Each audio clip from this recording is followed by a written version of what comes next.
Salut à toi, aujourd'hui on va voir comment un community manager crée une bonne publication. Alors on va en parler tout de suite en 4 parties tu vois, mais juste avant j'aimerais te parler de ma formation gratuite pour devenir community manager et en vivre pleinement qui est dans le lien en description. Je t'invite à aller jeter un petit coup d'œil. Voilà, on peut commencer la vidéo, c'est parti. Alors comment un community manager écrit une bonne publication? Tu vois, j'ai fait une vidéo sur la ligne éditoriale, comment créer une ligne éditoriale pour écrire sur les réseaux sociaux. Et là aujourd'hui, on va parler de comment on fait pour rédiger une publication à l'aide de la ligne éditoriale, qui est du coup à conserver dans le document dans lequel tu travailles pour écrire tes posts. Voilà, donc une bonne publication, pour moi, elle s'écrit, elle se structure en 4 étapes, tu vois. Je vais t'expliquer pourquoi tout de suite, mais juste avant, j'aimerais rappeler un truc. Quand tu écris une publication, tu crées un message à transmettre au nom de la marque, tu vois. C'est la marque qui transmet un message à ses communautés et il faut vraiment garder ça à l'esprit. Il faut t'aider de la ligne éditoriale que tu as créée et des 7 points dont j'ai parlé dans la précédente vidéo qui te permettront de vraiment de savoir directement à qui tu t'adresses et ça va t'aider pour rédiger. Ensuite ici on va parler d'une structuration en 4 parties qui te permettra de n'avoir jamais aucun blanc, tu vois, parce que le problème du community manager c'est quand on doit écrire, je sais pas moi, 20 posts par mois sur un canal par exemple, on a besoin d'avoir une structure, une trame qui se répète et c'est mieux parce que ça permet de jamais se perdre, tu vois, de s'éparpiller. Moi, en général, ce que je fais, c'est que un post égale une idée. Cette idée, ce message, je le structure en 4 parties, donc je vais t'en parler tout de suite.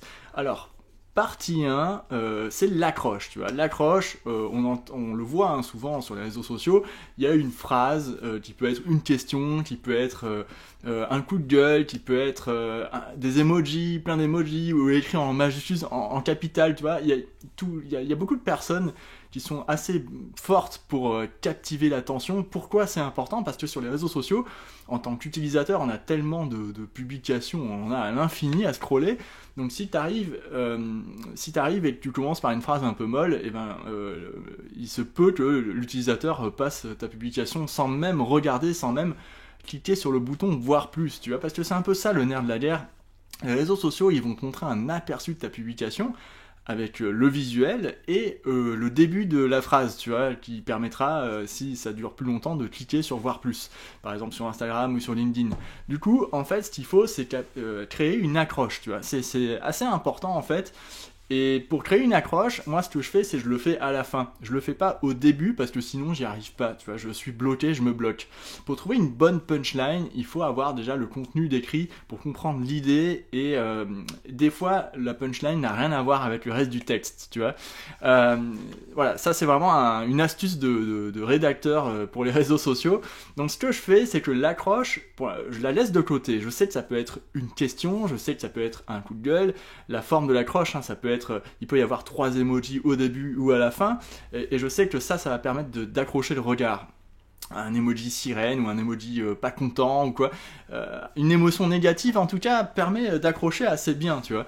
Donc ça c'est intéressant. Je sais que j'ai ça au début. D'abord moi je vais au point 2 directement, je rappelle le contexte. Pourquoi c'est important de rappeler le contexte quand tu rédiges une publication? Eh bien tout simplement parce que des personnes qui ne connaissent pas la marque peuvent peut-être voir ton post, tu vois, sur la marque sur laquelle tu travailles.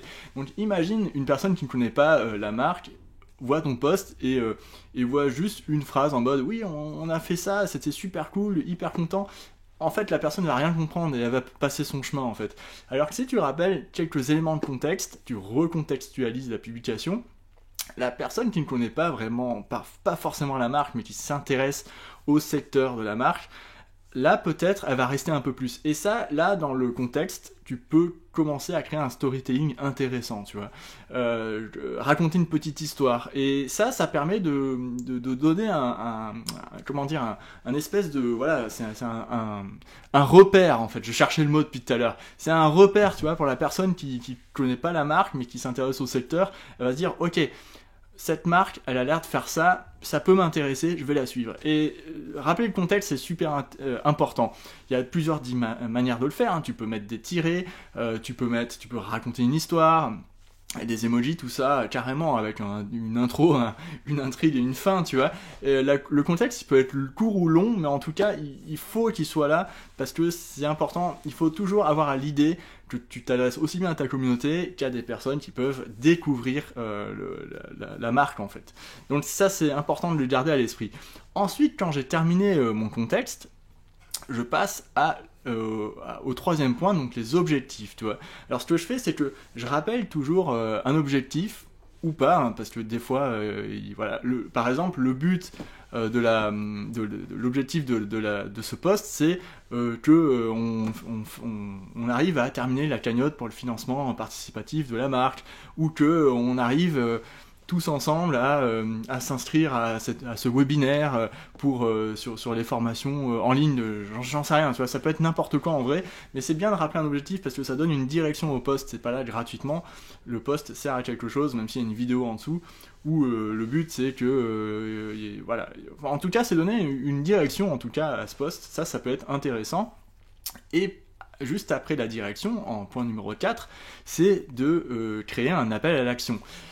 Pourquoi c'est important de créer un appel à l'action sur une publication? Déjà, parce que la publication, ça met du temps à écrire, tu vois, tu peux prendre beaucoup de temps à écrire une seule publication, et parce que tu réfléchis l'angle, tu connais ta communauté, tu sais qui est ta cible, donc tu essayes d'un peu de renouveler un discours, ou essayer d'inventer autre chose, quoi. Donc tu creuses un peu, et si tu écris une publication, mais tu demandes rien à la fin, les gens ils vont pas le faire naturellement, parce qu'ils ont besoin d'être guidés en fait sur les réseaux sociaux. Ils voient tellement de choses de tous les côtés que si tu demandes pas d'effectuer une mini-action, eh ben ils le feront pas naturellement. Cette mini-action, par exemple, c'est sur un Instagram, tu peux poser une question pour créer un débat, un commentaire, tu vois, tu peux créer une polarisation dans ton storytelling, si tu vas créer un débat, c'est sûr, à la fin de ta publication. Tu peux, par exemple, aussi demander à enregistrer le carrousel, tu peux demander à regarder la vidéo, tu vois, et à dire ce qu'ils en pensent à la fin. Donc, il vaut mieux créer un appel à l'action, ou aller voir sur le lien en bio, par exemple. Ça permet vraiment de donner aussi, je donne un contenu, je raconte une histoire, je fais quelque chose, mais vous, en échange, vous pouvez aussi participer ou aller plus loin. Et en fait, c'est important de le faire, même si des fois on peut se dire, ok, mais je vais peut-être saouler ma communauté.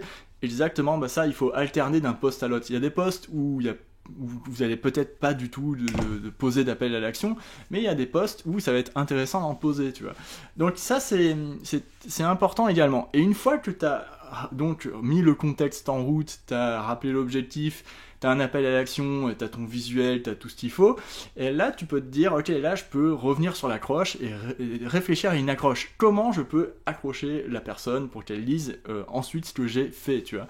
Et c'est là que souvent ça vient assez facilement, parce que quand on a écrit tout ça, on sait quel punchline peut faire lire. Il faut que ça soit un teasing, tu vois, un teaser.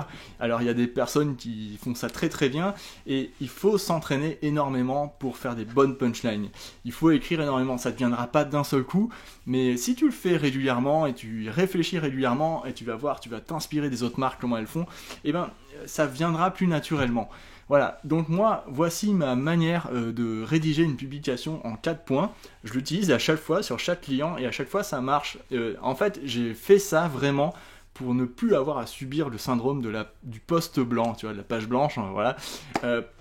Ça, c'est terriblement bloquant quand tu dois écrire beaucoup de publications, et moi, grâce à ce système que j'ai inventé, je peux écrire énormément avec la ligne éditoriale pour m'aider en plus à savoir à qui je m'adresse et à me projeter dans le regard de l'autre, en fait, tout simplement.